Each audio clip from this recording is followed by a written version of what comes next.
Same with Devil May Cry. Like, I'm a big fan of like the hack and slash genre. Immense fan of the hack and slash genre.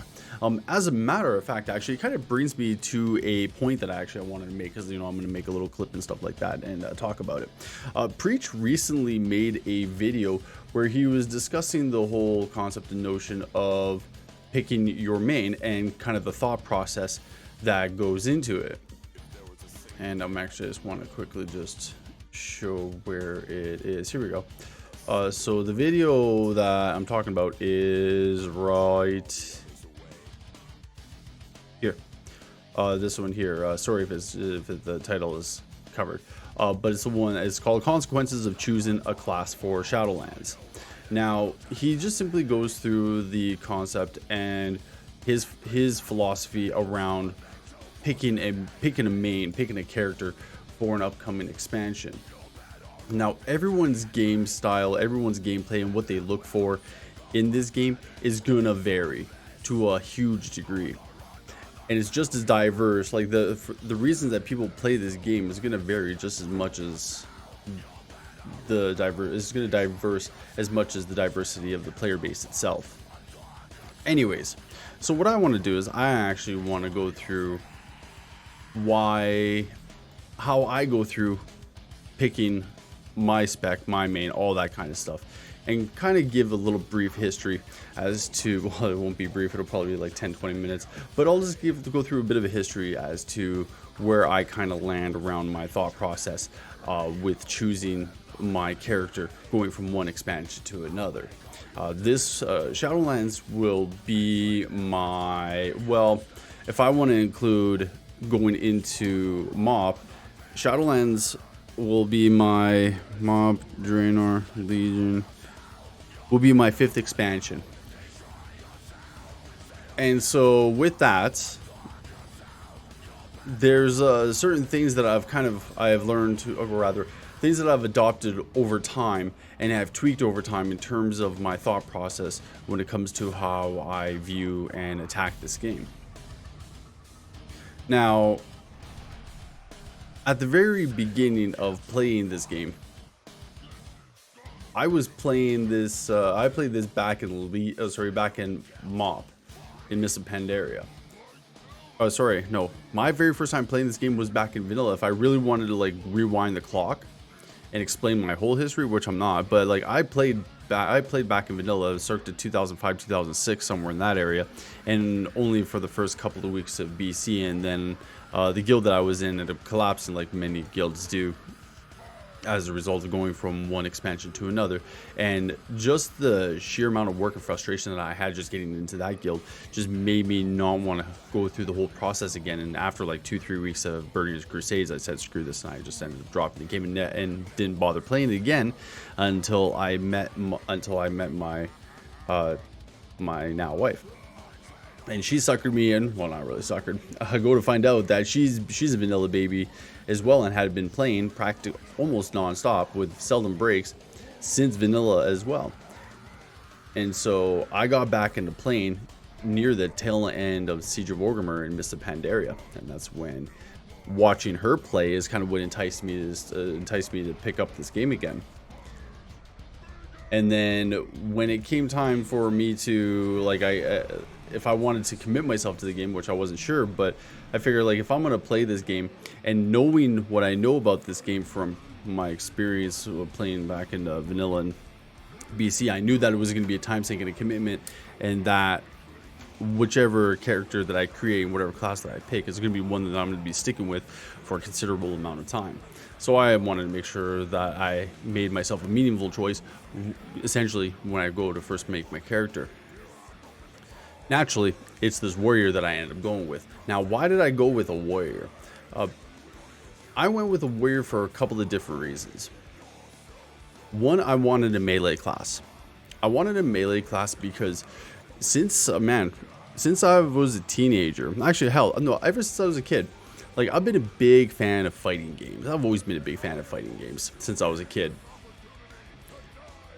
And in my teenage years and early adult years, I adopted and became a really big fan of hack and slash games. games like Devil May Cry, the Darksiders series,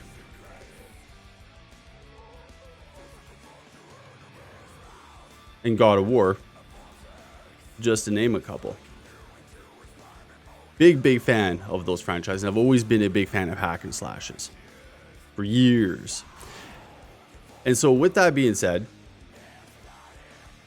I figured, okay, well, obviously it's going to be something that's going to be very fast, very spam-like. And some of my favorite theatrical elements to a video game is being like a really hulking monster that can hit really goddamn hard. So I was already leaning a little bit towards Warrior to begin with, but Death Knight really caught my eye once I actually saw what they were capable of. That really enticed me. But ultimately, when I was going through all of the classes and all of the specs that those classes provide, I was again wanting to make it a meaningful creation, because I knew this was going to be something I was going to be committing to for a while. So one of the fundamental aspects for me personally, as far as my own personal interest goes, I'm a big fan of ancient history. Some of my favorite, like I'm shit when it comes to retaining information. But some of my favorite content that I like to watch, that I've enjoyed watching for many years, especially in my adulthood, is like documentaries and shit like that. And I love watching and learning about ancient history, like ancient Greek, Roman, Spartan, and Egypt history. Like I'm a big fan of that kind of shit. And if you actually if you see my history from YouTube, you will actually notice a trend of me leaning more towards that kind of content, because I'm just I'm a history nerd. My problem is I just can't fucking retain any of it. But make no mistake, I've watched like an insane amount of that stuff. And so because of my interest in things like ancient Roman and Greek history, and also I have an interest in things like Norse mythology, like your Vikings and shit like that, and also your medieval history, like your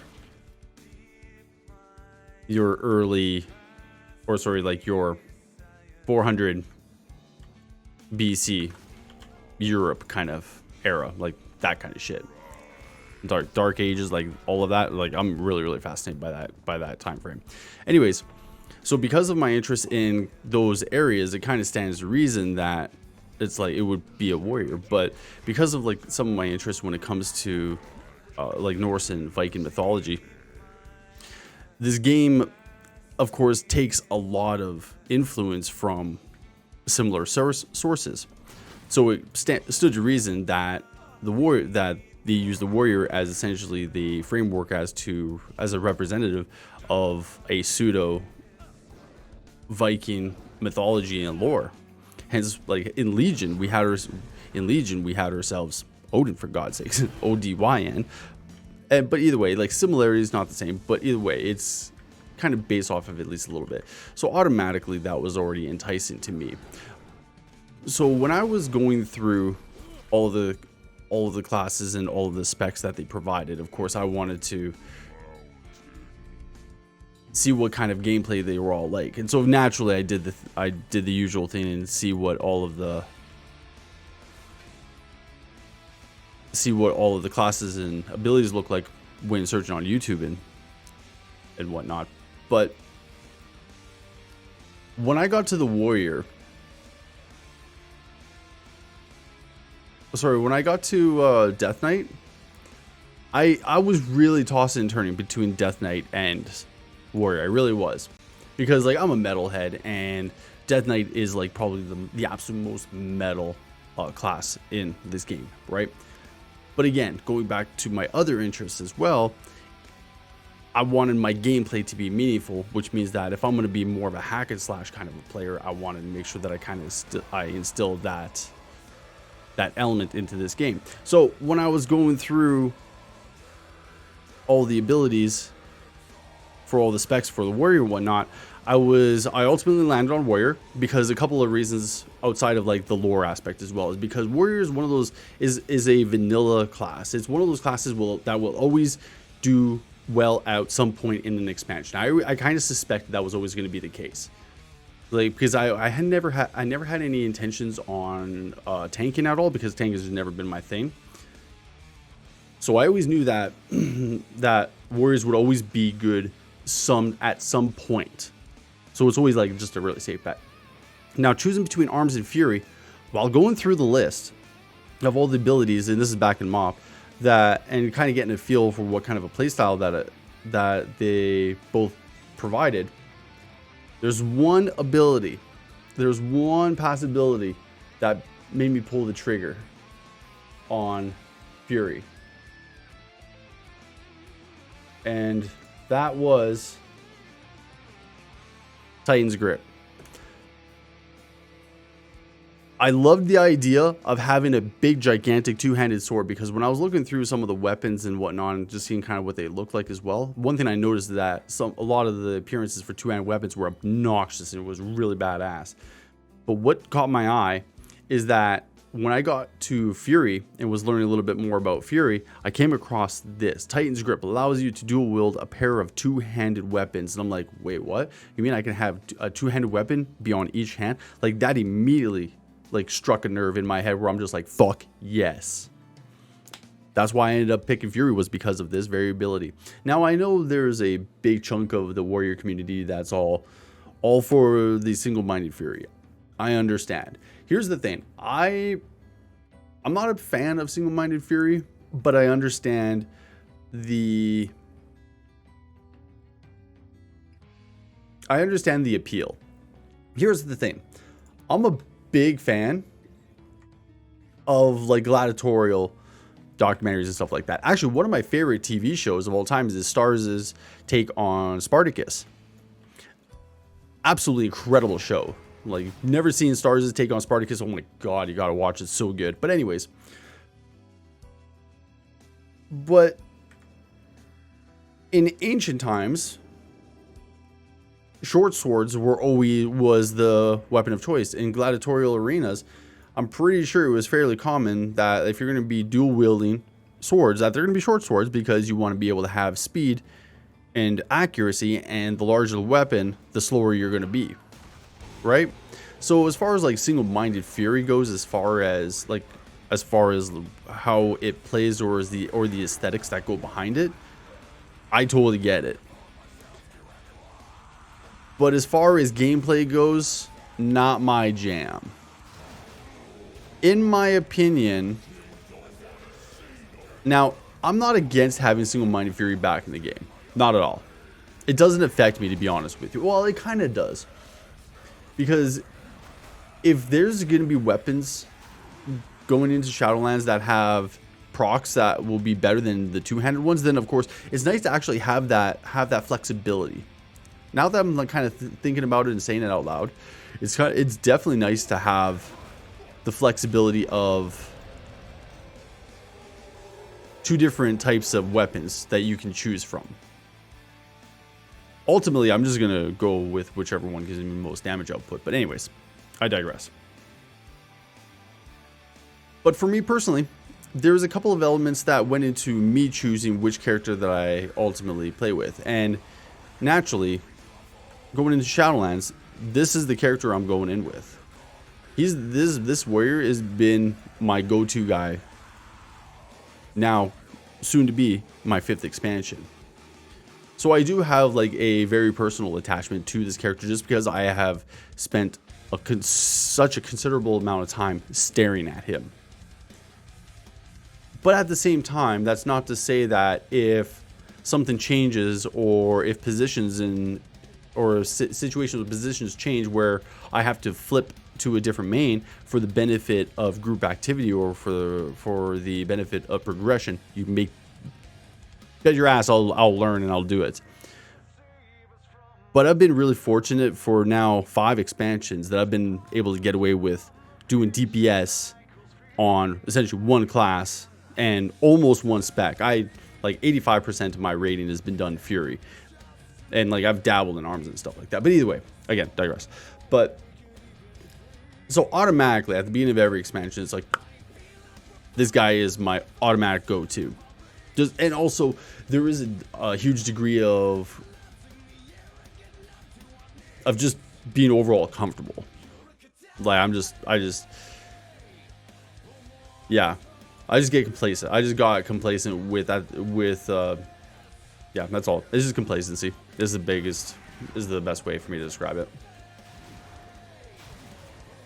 So ultimately, when it comes to picking your own main, if you're struggling with what you want to try and achieve, look at your other interests. Look at your other interests and think of how that speaks to you.